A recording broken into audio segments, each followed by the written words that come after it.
Prime Minister Narendra Modi is in Bhopal today paying tribute to the legendary reformer Devi Ahilyabai Holkar, marking her 300th birth anniversary. The mega conference saw the attendance of over 2 lakh women, many dressed in Sinduri saris under the theme Operation Sindoor. Prime Minister pushed for major infrastructure development by virtually inaugurated key projects, including the Datia and Satna airports and the Indore Metro's priority corridor. He also released a 300 rupee commemorative coin and stamp in honor of Ahilyabai Holkar. During his 2.5-hour visit, Prime Minister Modi delivered a fiery address focused on Operation Sindoor. He strongly emphasized that terrorists not only shed blood but also attacked Indian culture, quoting him, "Goli ka jawab gole se denge." A bullet will be answered with a bomb. His speech also highlighted Madhya Pradesh's women-centric initiatives, which gave them ownership rights over their households. Bharat संस्कृति और संस्कारों का देश है और सिंदूर ये हमारी परंपरा में नारी शक्ति का प्रतीक है। राम भक्ति में रंगे हनुमान जी भी सिंदूर को ही धारण किए हुए हैं। शक्ति पूजा में हम सिंदूर का अर्पण करते हैं और यही सिंदूर अब भारत के शौर्य का प्रतीक बना है।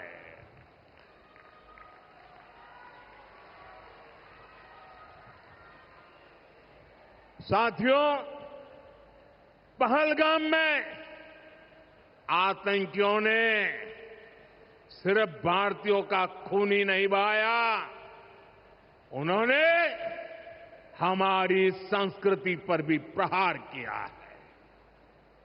उन्होंने हमारे समाज को बांटने की कोशिश की है और सबसे बड़ी बात, आतंकवादियों ने भारत की नारी शक्ति को चुनौती दी है। ये चुनौती आतंकवादियों और उनके आकाओं के लिए काल बन गई है, काल। ऑपरेशन सिंदूर आतंकवादियों के खिलाफ भारत के इतिहास का सबसे बड़ा और सफल ऑपरेशन है। जहां पाकिस्तान की सेना ने सोचा तक नहीं था, वहां आतंकी ठिकानों को हमारी सेना ने मिट्टी में मिला दिया। सैकड़ों किलोमीटर अंदर घुस करके मिट्टी में मिला दिया।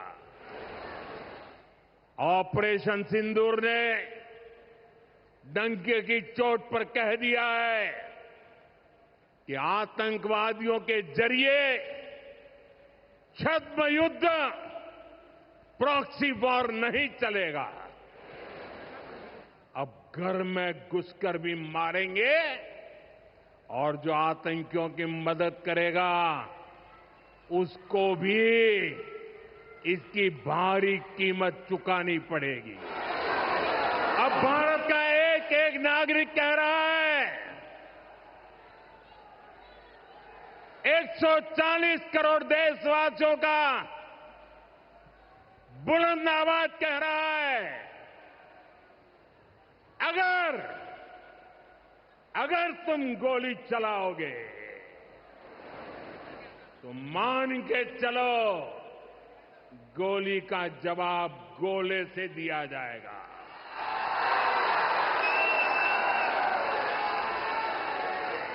ऑपरेशन सिंदूर हमारी नारी शक्ति के सामर्थ्य का भी प्रतीक बना है। हम सभी जानते हैं कि बीएसएफ का इस ऑपरेशन में कितना बड़ा रोल रहा है। जम्मू से लेकर पंजाब, राजस्थान और गुजरात की सीमा तक बड़ी संख्या में बीएसएफ की हमारी बेटियां मोर्चे पर रही थी, मोर्चा संभाल रही थी। उन्होंने सीमा पार से होने वाली फायरिंग का मुंह तोड़ जवाब दिया। कमांड एंड कंट्रोल सेंटर से लेकर दुश्मनों की पोस्टों को ध्वस्त करने तक बीएसएफ की वीर बेटियों ने अद्भुत शौर्य दिखाया है। साथियों, आज दुनिया राष्ट्र रक्षा में भारत की बेटियों का सामर्थ्य देख रही है। इसके लिए भी बीते दशक में सरकार ने अनेक कदम उठाए हैं।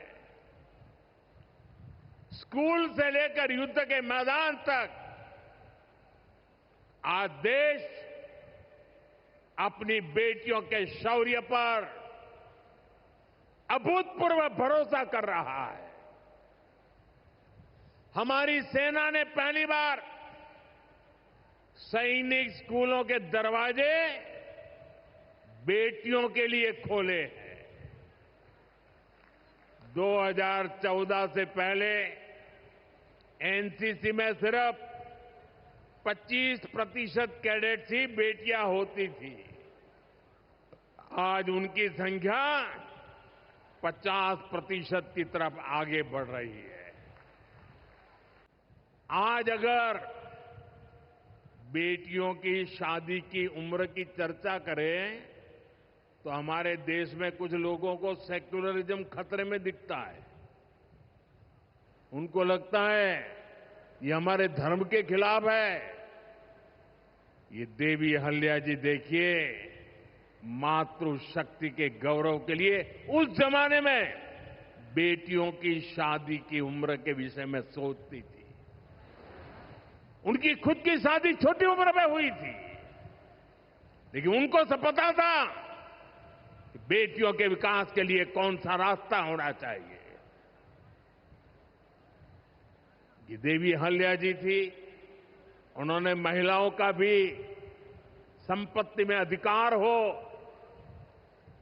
जिन स्त्रियों के प्रति की असमय मृत्यु हो गई हो वो फिर विवाह कर सके। उस कालखंड में ये बातें करना भी बहुत मुश्किल होता था, लेकिन देवी अहल्याबाई ने इन समाज सुधारों को भरपूर समर्थन दिया। उन्होंने मालवा की सेना में महिलाओं की एक विशेष टुकड़ी भी बनाई थी। ये पश्चिम की दुनिया के लोगों को पता नहीं है। हमें कोसते रहते हैं, हमारी माताओं बहनों के अधिकारों के नाम पर हमें नीचा दिखाने की कोशिश करते हैं। 250-300 साल पहले हमारे देश में सेना में महिलाओं का होना, साथियों, महिला सुरक्षा के लिए उन्होंने गांवों में नारी सुरक्षा टोलियां ये भी बनाने का काम किया था। यानी माता अहल्याबाई राष्ट्र निर्माण में हमारी नारी शक्ति के अमूल्य योगदान का प्रतीक है।